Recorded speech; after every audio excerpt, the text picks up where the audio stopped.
গতকালকে গেছিলাম আমার ছোট পিসি বাড়িতে। রিশানের বাবা যাবে না কারণ ওর অফিস আছে। মা বাবা রিশানকে নিয়ে আমরাই যাব।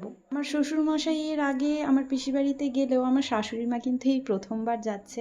আসলে পিসির শরীরটা বেশ কিছুদিন ধরে খুব খারাপ ছিল।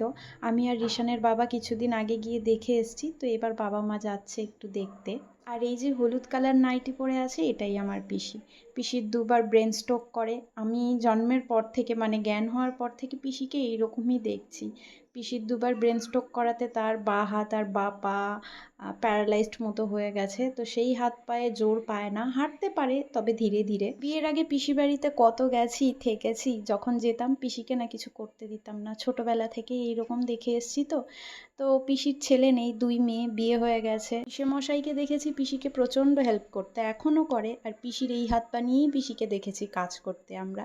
পিসি এরকম হলে কি হবে, ভীষণ পরিষ্কার, হেল্পিং হ্যান্ড থাকলেও তাদের কাজ পিসির খুব একটা পছন্দ হয় না। এই যে আমার মাকে দেখতে পাচ্ছ, পিসির মাথা আঁচড়ে দিচ্ছে। ছোটবেলা থেকে দেখে আসছি পিসি যখন আমাদের বাড়িতে যেত ঠিক এইভাবেই মা পিসির যত্ন নিত।